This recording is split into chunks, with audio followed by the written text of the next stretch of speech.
Hey guys, Gibios5 here. Today, oh my god, every single time I try to start recording, I yawn. But yes, today we're going to be doing something different, and that is part two of a thing, round two of a thing, but also part one. So, I would like to redo the skin making tutorial that I did ages ago for Jurassic World Evolution 2 and also Primal Carnage Extinction. I would like to redo that using updated knowledge. Why do I yawn every single time I start recording? I have not yawned once in the past 5 hours. Soon as I start recording, yawn. But essentially, by the end of this, I don't know how many part series, you should be able to successfully make a skin for Jurassic World Evolution 2. And this is about to be the most professional thing ever. Are you ready for this? Wrong thing. Boom! So, by the end of this, you should be able to conceptualize your own Jurassic World Evolution 2 skin. Obviously, this can be applied to anything, but we're going to be talking about Jurassic World Evolution 2 primarily because reasons. I don't know. But by the end of it, you should be able to conceptualize a skin, make a base skin in Substance Painter or Blender. It's going to be for Substance Painter though, because I hate skinning in Blender. It is miserable, in my opinion. But also, you will be able to do a pattern for Jurassic World Evolution 2 as well. Now, back over to the Indominus that you see in front of you. For the concepting phase, we are going to be doing two separate. What is even. What is. Oh no. But we're going to be doing two separate things. We're going to be conceptualizing a natural toned down skin, but also we're going to do a slightly more exotic skin for the Indominus in particular, because with hybrids it's a bit more fun to go out there and do weird funky stuff. So we have our Indominus. Now, in order to get this view right here, I set up a skin. I basically took a setup file in Substance Painter to make a skin, and ba-boom, this was it. Again, every time I start speaking whenever I record, I yawn. But yes, I'm not gonna go over how to get this set up because it's pretty much self-explanatory. Side view, done. Now, we're going to make, first off, let me do something I don't normally do, which is make a folder, layer, new, and let's get a nice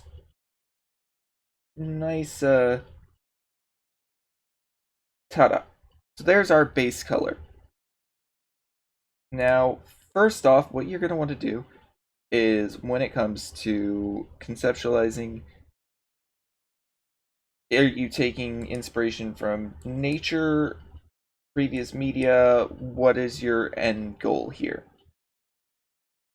So, we have our Indominus. It's a single color. Now, I like to go in order of.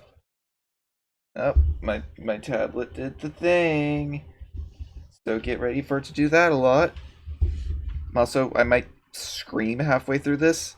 My cat is sitting on my lap, and every time I've talked tonight, she tries to rip me apart. So that's fun. Okay. So what I was gonna say before my cat attempted to kill me was I like to start in order of base skin onto the counter shading. So that's gonna be the lighter bits.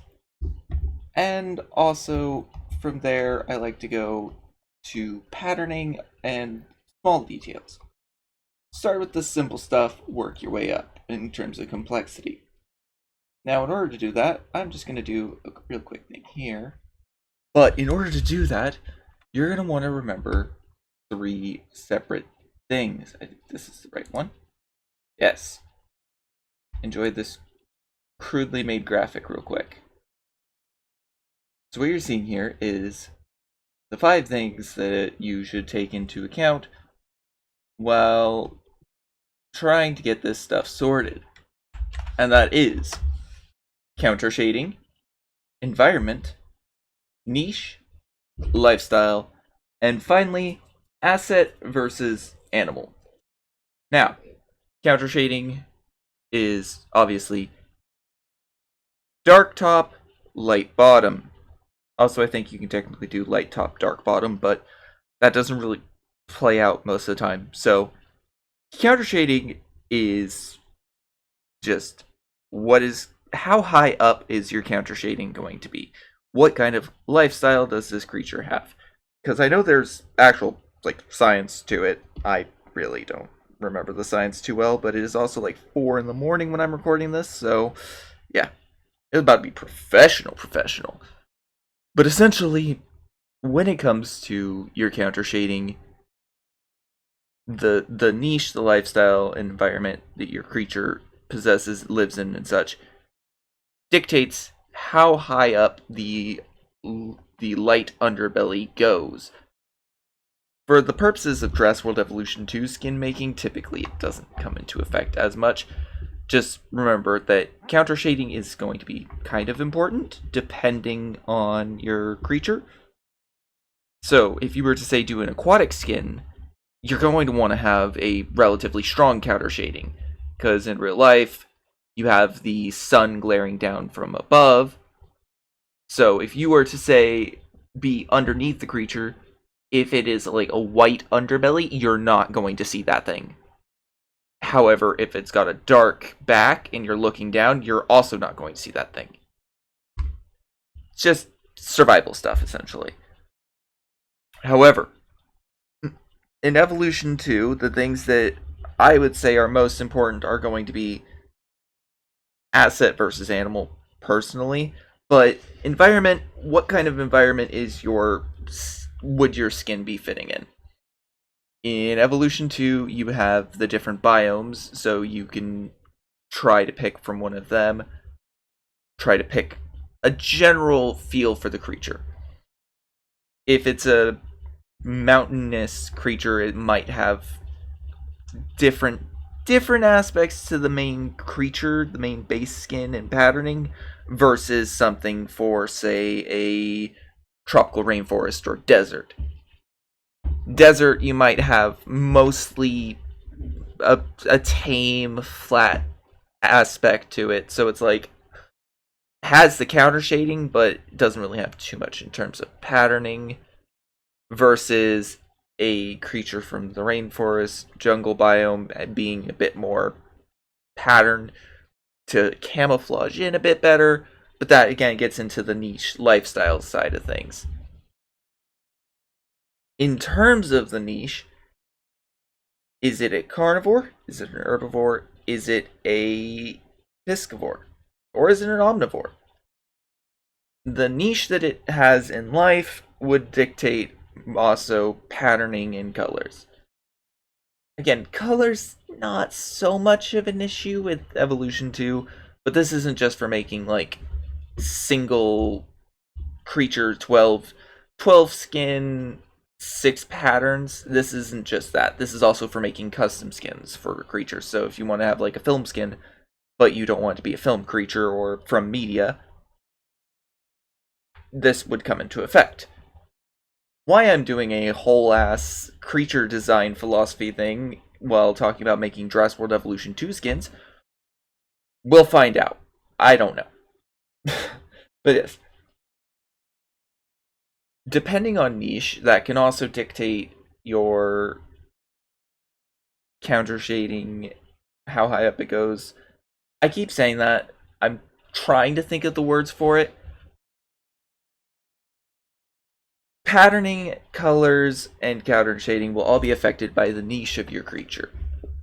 So, if you have a giant sauropod, for example, you can go two separate ways with it. You could go based off of mammals and have it be a relatively drab single color, not too much to it. Or you can go out there with it, have it incredibly patterned with spots, stripes, all that kind of stuff, and also have it be brightly colored. The odds of that are 50-50. I think we now know Diplodocus's color was like a yellowish. But you can go out there with the patterning. You can go out there with the coloration based on the niche. A carnivore like, say, Velociraptor, you could do a brightly colored skin. That gets into the asset versus animal thing again. Or if you're trying to go for a more realistic, toned down thing, you would have more bird-like colorations and patterning to fit the lifestyle of the relatively small for this game carnivore. Piscivores would just be more camouflage. I personally like the idea of basing them off of herons and stuff. Lifestyle is not useful really for evolution 2, but I feel like this could be extended. This is largely a skin making guide, but also it could be extended to actual just art in general. And lifestyle is what kind of lifestyle your animal has. Is it a nocturnal predator, which would have a bit of a different look than a diurnal herbivore that just is out there existing? Again, in terms of lifestyle, it really doesn't have too much hold on evolution because, well, let's face it, it doesn't matter. What matters most in evolution is asset versus animal. Are you making a theme park monster attraction, or are you making what is as close as you can to a creature that actually exists in this world? When it comes to stuff like Jurassic World Evolution 2, you have the ability to do more out there and exotic stuff. So, say you were making a skin for the Indominus, which we're going to be, like I said, using in this video. Also, you've just been kind of looking at the asset versus animal thing, so we're going to drift back over to our Indominus. Currently, the Indominus we have is a very natural skin. It's toned down, it's simple. We're going to be doing an example of the asset skin after this. But we're going to get back to this because asset versus animal is largely, do you want natural colors, natural patterning, or do you want to go a little bit out there with the patterning, a little bit out there with the colors, and have a more film monster aesthetic? Obviously, the creatures in Jurassic World are a bit on the tamer side in terms of colors. I think, like, your most exotic in terms of colors is Raptor Squad, maybe, Carnotaurus, and then maybe Battle at Big Rock Aloe, depending on how you want to see the blue, but also at the same time, Baryonyx, I think, has the same coloration going on. So, it did the thing. We've lost our colors, so we gotta grab a new one. But yes, overall, that's what you want to deal with. Asset versus animal. So, for assets, you would look to more unique, colorful patterning. Make it... the best way I can describe it is if you've ever played the Ludia games, or for either Jurassic or How to Train Your Dragon, because How to Train Your Dragon Rise of Berk has a series of creatures called Exotic. And in that, they're the same version as the regular dragons, but, well, actually, some of them. Others get really cool, unique patterning, but they're bright colors that you wouldn't really see on a typical specimen. The idea of asset versus animal is in essence, that. So this right here, pretty simple Indominus.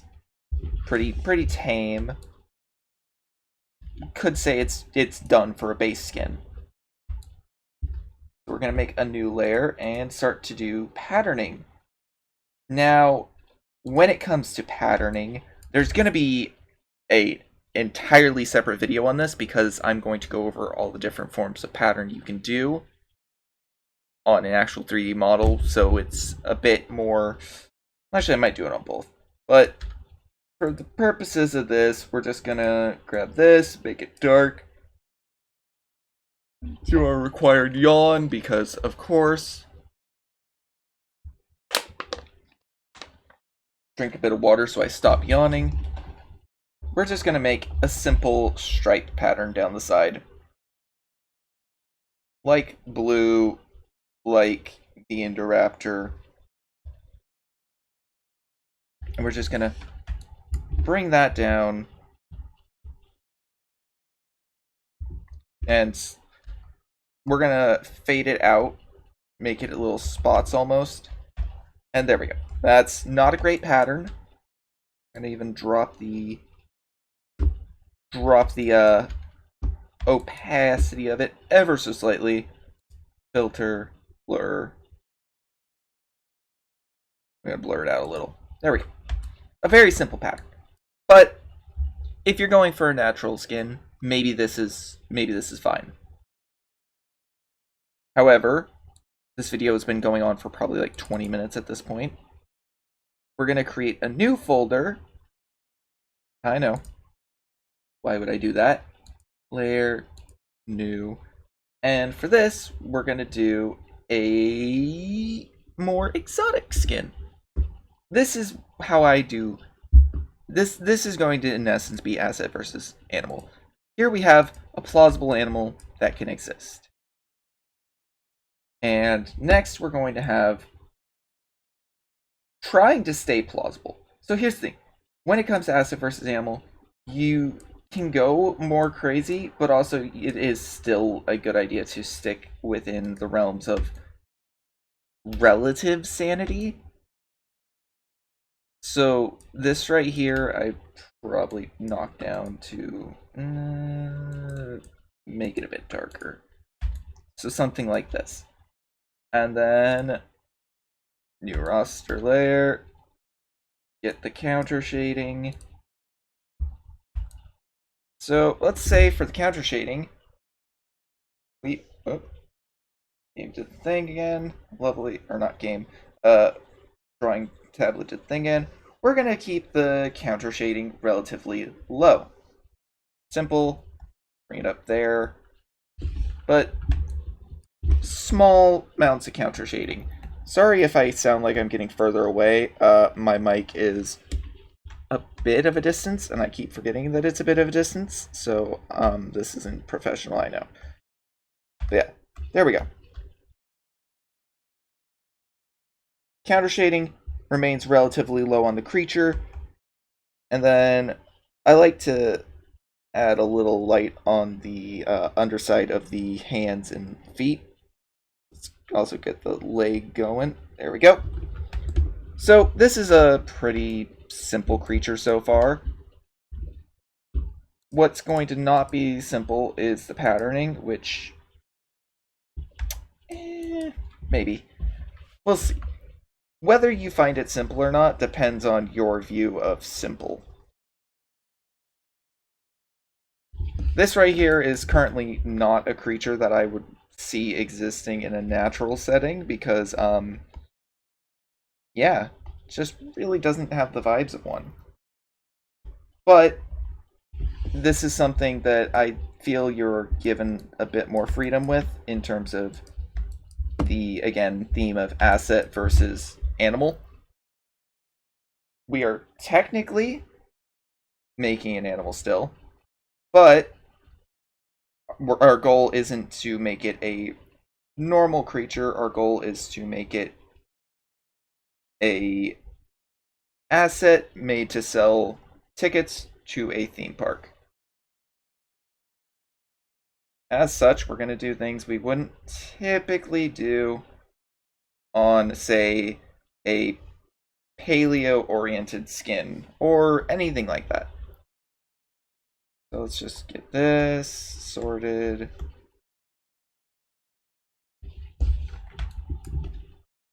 It's not the greatest example, and I'll explain more during the patterning because I have a section entirely dedicated to exotic patterning. But there we go. It's a very rough example, and it's going to get fleshed out some more real quick. But, like, take the tail. Da-da-da.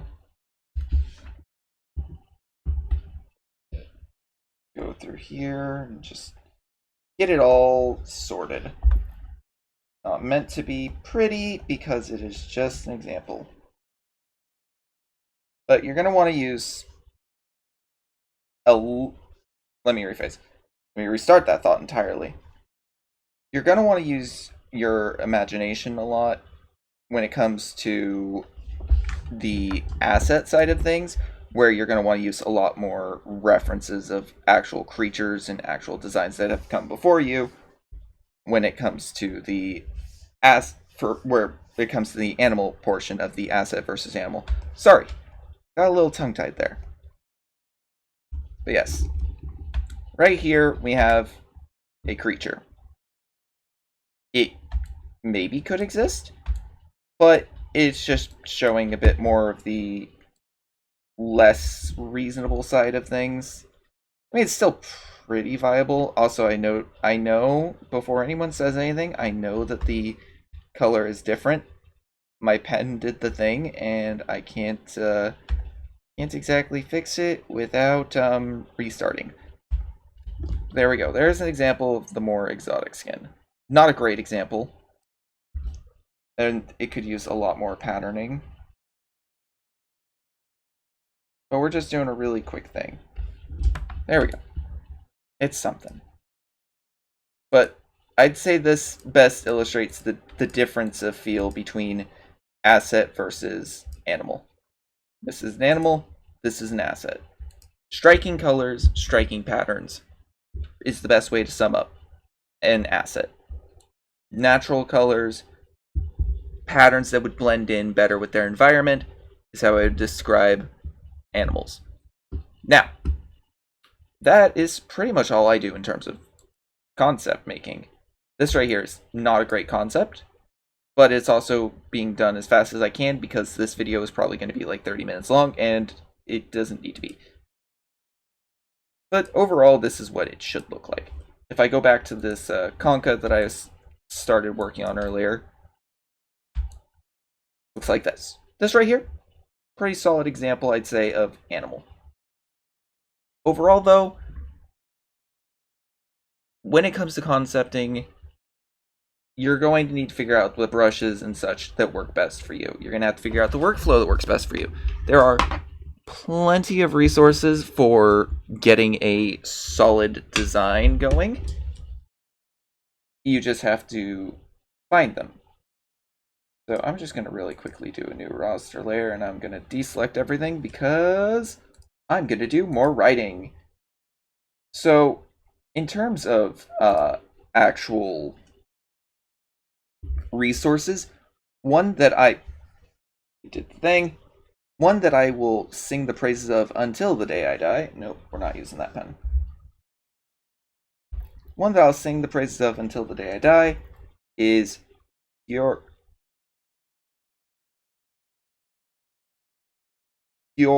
ref.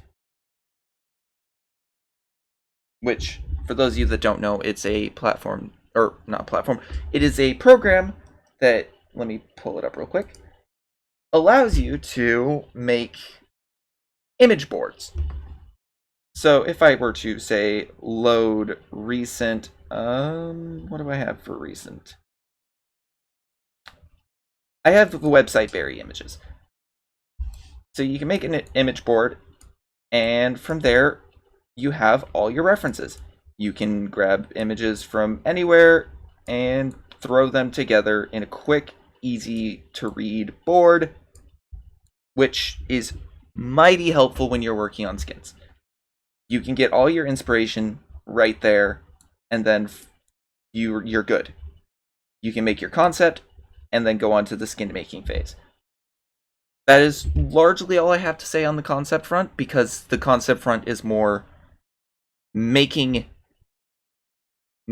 art, which I know the whole thing is art, but I mean like making traditional art. You're making a side view, you're making a profile.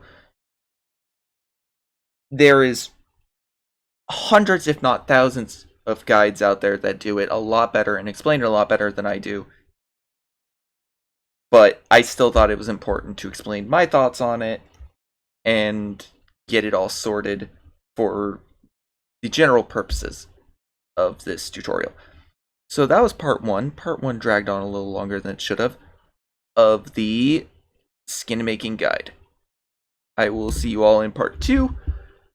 But for now, if you have any experience with it that you would like to give, please do let me know down in the comments below. If you want to see part 2, part 3, part God knows what, let me know down in the comments below. Until then, I apologize for the lack of uploads. Adios. Skadoosh.